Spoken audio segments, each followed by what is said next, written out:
আরবি study centre চ্যানেলে তোমাদের সবাইকে জানাই স্বাগতম। জয় হিন্দ। আজকে আমরা যে জিকের মক টেস্ট শুরু করেছিলাম সেই জিকের মক টেস্ট নাম্বার 3 আজকে আমরা করব। এই মক টেস্টটা ডাব্লিউবি গ্রাম panchayat, WBP, KP, PSC clerkship, miscellaneous, SSC এবং কি রেলওয়ে, এসএসসি জিডি সমস্ত এক্সামের জন্য খুব ইম্পর্টেন্ট। ঠিক আছে, এর সাথে সাথে আমরা এক্সট্রা ডিটেলসও পড়বো। অপশান 1 নম্বর কোশ্চেন কি, পানিপথের প্রথম যুদ্ধ কত সালে হয়েছিল? Option A 1526, option B 1556, option C 1761, option D 1764। পানিপথের প্রথম যুদ্ধ কবে হয়েছিল? 1526 খ্রিস্টাব্দে। কত খ্রিস্টাব্দে হয়েছিল গো? 1526 খ্রিস্টাব্দে পানিপথের প্রথম যুদ্ধ হয়েছিল।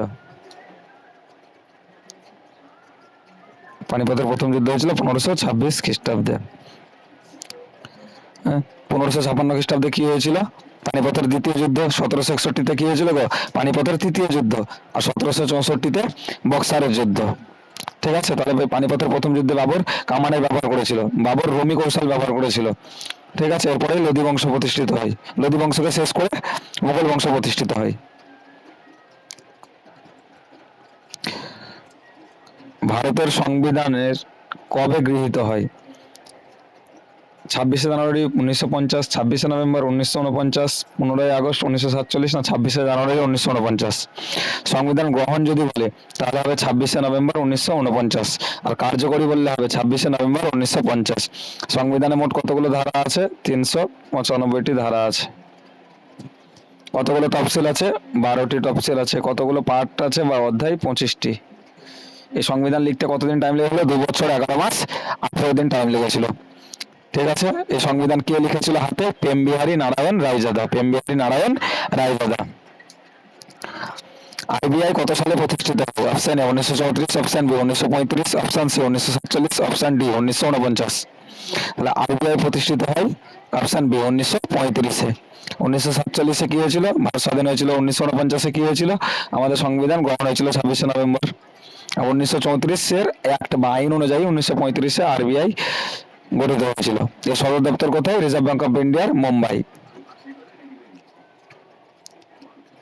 আলোর বেগ শূন্যস্থানে কত? 3 × 10⁸ মিটার পার সেকেন্ড, 3 × 10⁶, 3 × 10⁻10, 3 × 10⁵। এটা অ্যান্সার হবে 3 × 10⁸। 3 × 10⁸ হচ্ছে আলোর শূন্যস্থানে বেগ। ভারতনাট্যম কোন রাজ্যের শাস্ত্রীয় নৃত্য? দেখো আমাদের option A Kerala, option B Tamil Nadu, option C Andhra Pradesh, option D Karnataka. দেখো আমাদের ভারতের 8টি শাস্ত্রীয় নৃত্য আছে আর 11টি শাস্ত্রীয় ভাষা আছে। আগে 6টি ছিল, আর ন্যাশনাল ল্যাঙ্গুয়েজ আছে 22টি। এটা 8 নম্বর তফসিলে আছে ভারতের। দেখো 8টা যে শাস্ত্রীয় নৃত্য আছে তার মধ্যে ভারতনাট্যম একটা শাস্ত্রীয় নৃত্য। এটা কোথায় দেখা যায়? তামিলনাড়ুতে। কেরালাতে কি দেখা যায়? কথাকলি, কৃষ্ণনাট্যম, মোহিনীনাট্যম। অন্ধ্রপ্রদেশে কি দেখা যায়? অন্ধ্রপ্রদেশ অন্ধলোক। তাহলে কি কাঁচাপুরি না ভাজাপুরি বুঝতে পারে না, কুচিপুড়ি। কর্ণাটকে কি দেখা যায়? সুগি, যক্ষগান, এই নৃত্যগুলো দেখা যায়। ভারতের বৃহত্তম রাজ্য কোনটি? তাহলে দেখো ভারতের বৃহত্তম রাজ্য option A Uttar Pradesh, option B Madhya Pradesh, option C Rajasthan, option D Maharashtra. তাহলে ভারতের বৃহত্তম রাজ্য হচ্ছে আয়তনে রাজস্থান, আর যদি বলে জনসংখ্যায় তাহলে হতো উত্তরপ্রদেশ। ঠিক আছে, উত্তরপ্রদেশের লোকসভার সিট সংখ্যা কত? 80টি। আমাদের পশ্চিমবঙ্গের লোকসভার সিট সংখ্যা কত? 42টি। ভারতীয় সংবিধানের কোন তফসিলে দলত্যাগ বিরোধী আইন আছে? দেখো আমাদের কতগুলো তফসিল আছে? 12টা তফসিল আছে। যেমন 8 নম্বর তফসিলে ভাষা আছে। ঠিক আছে, তাহলে কি 7 নম্বর তফসিলে, 8 নম্বর তফসিলে, 9 নম্বর তফসিল না 10 নম্বর তফসিলে? তাহলে দেখো 9 নম্বর তফসিলে কি আছে? ভূমি সংস্কার রাজস্ব আইন। 10 নম্বর তালিকায় কি আছে? রাজ্য তালিকা, যৌথ তালিকা আর কেন্দ্র তালিকা। ঠিক আছে, 3টি তালিকা আছে। কটি তালিকা? তাহলে 3টি তালিকা আছে। আর 10 নম্বর তফসিলে কি আছে? 1952 সালে 52তম অ্যামেন্ডমেন্টে 1985-তে কি আনা হয়? দলত্যাগ বিরোধী আইন। তাহলে 10 নম্বর তফসিলে কি আছে গো? দলত্যাগ বিরোধী আইন। মিশন চন্দ্রযানের ল্যান্ডারের নাম কি ছিল? প্রজ্ঞান, বিক্রম, আর্যভট্ট না রোহিণী? এর আনসার হবে বিক্রম। জিএসটি কত সালে চালু হয়? Option A 2016, option B 2017, option C 2018, option D 2019। আর জিএসটি চালু হয় কত? 2017 সালে 1 জুলাই। কোন রাজ্যে কোন দেশ প্রথমে জিএসটি চালু করে? ফ্রান্স। জিএসটির কত নম্বর সংবিধানে ধারায় আছে? 279 কততম সংবিধান সংশোধনীতে জিএসটি আনা হয়েছে? 101তম সংবিধান সংশোধনীতে জিএসটিকে আনা হয়েছে। জলের রাসায়নিক সংকেত কি? H2O, CO2, O2 না NaCl? তাহলে জলের রাসায়নিক সংকেত কি হচ্ছে? হাইড্রোজেন থেকে জলে, তাহলে কি হচ্ছে? H2O। কার্বন ডাইঅক্সাইডের সংকেত কি? CO2। অক্সিজেনের সংকেত কি? O2। NaCl, আমাদের বাড়িতে যে খাবার লবণ থাকে টেবিল সল্ট, সেটার নাম কি? সোডিয়াম ক্লোরাইড, তাহলে NaCl। জনগণ মন কবে গৃহীত হয়? Option A 15 August 1947, option B 26 January 1950, option C 24 January 1950, option D 27 December 1911। এর অ্যান্সার হবে অপশান সি 24 জানুয়ারি 1950 সালে। আর 15 আগস্ট 1947 ভারত স্বাধীন হয়, 26 জানুয়ারি 1950 আমাদের সংবিধান গৃহীত হয়, কার্যকরী হয়। গঙ্গার নদীর মোট দৈর্ঘ্য কত? 2400, 2525, 2625, 2700। গঙ্গা নদীর দৈর্ঘ্য 2525। ভারত ছাড়ো আন্দোলন কত সালে হয়েছিল? Option A 1940, option B 1942, option C 1945, option D 1946। তাহলে ভারত ছাড়ো আন্দোলন হয়েছিল 1942। তাহলে 1942 সালের 8ই আগস্ট হয়েছিল ভারত ছাড়ো আন্দোলন। করেঙ্গে ইয়া মরেঙ্গে, এই ভারত ছাড়ো আন্দোলনের সময় কে বলেছিলেন? মহাত্মা গান্ধী। ঠিক আছে। যদি বলে ভারত ছাড়ো আন্দোলনের সময় মহিলা নেত্রী কে ছিলেন, তা বলবে অরুণা আসফ আলী। ঠিক আছে। আর যদি বলে ভারত ছাড়ো আন্দোলনের সময় বিরোধী নেতা কে ছিলেন, তাহলে বলবে এম রয় বা মানবেন্দ্রনাথ রায়।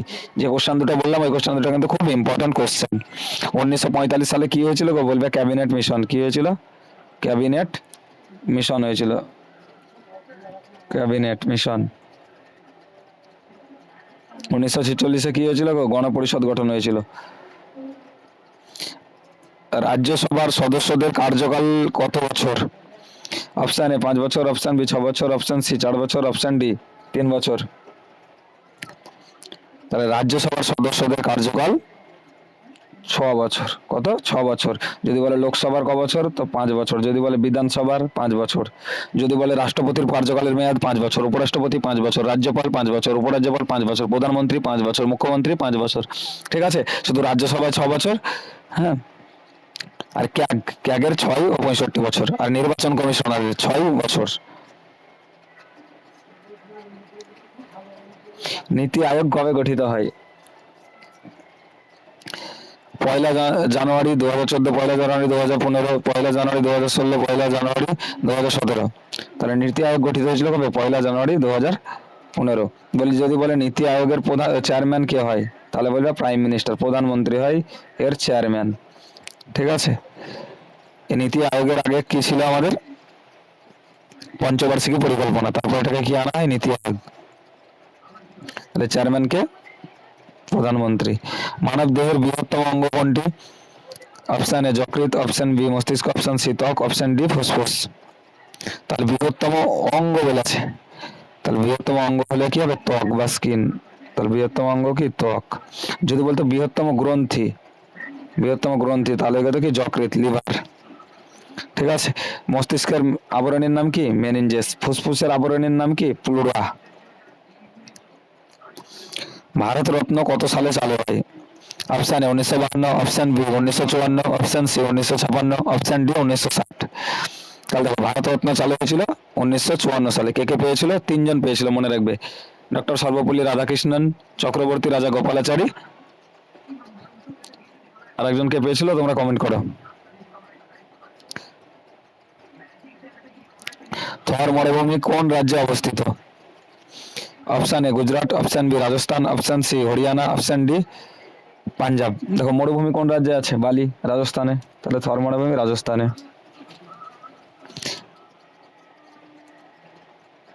জালিয়ানবাগের হত্যাকাণ্ড কত সালে হয়েছিল? Option A 1917, option B 1919, option D 1920, option C 1920, option D 1922। তাহলে জালিয়ানবাগের হত্যাকাণ্ড কত সালে হয়েছিল? জালিয়ানবাগের হত্যাকাণ্ড হয়েছিল 19 নম্বরের অ্যান্সার কি হবে? 1919। 1919-এর সালের 13ই এপ্রিল। কোথায় হয়েছিল যদি বলে জালিয়ানওয়ালা হত্যাকাণ্ড? পাঞ্জাবের অমৃতসরে। কোন আইনের বিরুদ্ধে জালিয়ানওয়ালা হত্যাকাণ্ডের প্রতিবাদ জানাতে গিয়েছিল? তো বলবে রাওলাট আইন, যাকে কালা আইন বলা হয়। 1920-তে কি হয়েছিল গো? অসহযোগ আন্দোলন। 1917-তে কি হয়েছিল? মহাত্মা গান্ধীর গুজরাটের চম্পারণ সত্যাগ্রহ। গুজরাটের চম্পারণ সত্যাগ্রহ। 1922-এ কি হয়েছিল গো? 22 জন পুলিশকে থানায় ভরে পুড়িয়ে মারা হয়েছিল উত্তরপ্রদেশের গোরখপুরে। এটা চৌরা চিরা ঘটনা নামে পরিচিত। মৌলিক অধিকার কয়টি? 5টি, 6টি, 7টি না 8টি? দেখো ভারতের সংবিধানে মৌলিক অধিকার আগে ছিল 60টি। যদি বলে আগে কটি ছিল? 60টি। এখন হয়েছে কটি? 6টি। তাহলে বাদ কে গেল? সম্পত্তির অধিকারকে মৌলিক অধিকার থেকে বাদ দেওয়া হয়েছে। যদি বলে মৌলিক কর্তব্য কয়টি, তো বলবে আগে ছিল মৌলিক কর্তব্য 10টি, এখন মৌলিক কর্তব্য হয়েছে 11টি। তাহলে একটা কি যোগ হয়েছে? বলবে 86তম সংবিধান সংশোধনীতে 2002 সালে 6 থেকে 14 বছরের বাচ্চাদেরকে শিক্ষা প্রদান করতে হবে, এটা যোগ হয়েছে। মুদ্রাস্ফীতি কাকে বলে? দাম কমা, দাম বাড়া, টাকার দাম বাড়া না বেকারত্ব বাড়া? এটা হবে টাকার দাম বাড়া। ঠিক আছে, দাম বাড়াকে না, টাকার দাম বাড়া না, মানে দাম বাড়াটা হচ্ছে কি মুদ্রাস্ফীতি। লাফের কার্ভ কোন অর্থনৈতিক ধারণার সঙ্গে যুক্ত? মুদ্রাস্ফীতি ও বেকারত্ব, করের হার ও কর রাজস্ব, জিডিপি ও জিএনপি না চাহিদা ও যোগান? তাহলে লাফের কার্ভ হচ্ছে করের হার ও কর রাজস্বের সঙ্গে যুক্ত। করের হার ও কর রাজস্বের সঙ্গে যুক্ত। জিডিপির ফুল ফর্ম কি? বলবে গ্রস ডোমেস্টিক প্রোডাক্ট। জিএনপির ফুল ফর্ম কি? Gross national product. তাহলে জি মানে গ্রস, ডি মানে ডোমেস্টিক, পি মানে প্রোডাক্ট। আর এখানে জি মানে গ্রস, এন মানে ন্যাশনাল, পি মানে প্রোডাক্ট। তাজমহল শহর কোন শহর? তাজমহল শহরটি, তাজমহল কোন শহরে অবস্থিত? Option A Delhi, option B Agra, option C Jaipur, option D Lucknow. তাহলে এটার আনসার কি হবে? আগ্রা। পিঙ্ক সিটি কাকে বলা হয় গো? জয়পুরকে। নবাবের শহর কাকে বলা হয় গো? লখনৌকে। কেন্দ্রশাসিত অঞ্চলের রাজধানী কোনটা গো? দিল্লি।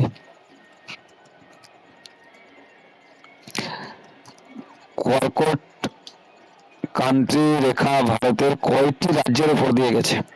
6টি, 7টি, 8টি না 9টি? তাহলে দেখো কর্কট কান্ট্রি রেখা ভারতের 8টি রাজ্যের উপর দিয়ে গেছে। ঠিক আছে, 8টি রাজ্যের মধ্যে দিয়ে গেছে, পশ্চিম থেকে পূর্ব দিকে 8টি রাজ্যের মধ্যে দিয়ে এটা গেছে। চম্পারণ সত্যাগ্রহ কত সালে হয়? Option A 1915, option B 1917, option C 1919, option D 1920। তাহলে দেখো চম্পারণ সত্যাগ্রহ এটা কে করেছিল? গান্ধীজি। কত সালে? 1917 সালে গান্ধীজি চম্পারণ সত্যাগ্রহ হলো। তা 1915 কি জন্য ইম্পর্টেন্ট আমাদের? বলে 1915 সালে মহাত্মা গান্ধী দক্ষিণ আফ্রিকা থেকে ভারতবর্ষে এসেছিল। কত তারিখে? বলে 9 জানুয়ারি। 9 জানুয়ারি। এই 9 জানুয়ারি দিনটাকে কি দিন হিসেবে পালন করা হয়? এনআরআই ডে বা প্রবাসী ভারত দিবস হিসেবে পালন করা হয়। প্রবাসী ভারত দিবস হিসেবে পালন করা হয়। 1917-তে তাহলে কি চম্পারণ সত্যাগ্রহ। 1918 থাকলে কি হতো? খেদা সত্যাগ্রহ। 1919-এ কি হয়েছিল গো? বলে 1919-এ রাওলাট আইন চালু হয়েছিল। 1919-এ 13 এপ্রিল জালিয়ানওয়ালা হত্যাকাণ্ড হয়েছিল। 1919-এ আর কি হয়েছিল? তোমার লর্ড চেমসফোর্ড সংস্কার আইন চালু হয়েছিল। 1920-তে কি হয়েছিল? বলে 1920-তে AITUC all India trade union congress, all India trade union congress তৈরি হয়েছিল। All India trade union congress গঠিত হয়েছিল। আর কি হয়েছিল? অহিংস অসহযোগ আন্দোলন হয়েছিল। আর একটা কি তৈরি হয়েছিল? AITA all India tennis association তৈরি হয়েছিল। অল ইন্ডিয়া টেনিস অ্যাসোসিয়েশন তৈরি হয়েছিল। আজকের মক টেস্ট এখানে শেষ। যদি তোমাদের এই মক টেস্টের কোশ্চেনগুলো ভালো লেগে থাকে, আমার এক্সপ্লেনেশন ভালো লেগে থাকে, তাহলে একটা লাইক, কমেন্টস, শেয়ার ও সাবস্ক্রাইব করবে এবং আমার সাথে থাকবে। এরকম মক টেস্ট তোমরা প্রতিদিন পেতে থাকবে। ডাব্লিউবিপি গ্রাম panchayat, WBP KP, PSC clerkship, miscellaneous, SSC, GD, KP সমস্ত পরীক্ষার জন্য এই মক টেস্টগুলো খুবই ইম্পর্টেন্ট। তাই এগুলোকে ভালোভাবে পড়ে রিভিশন মারো।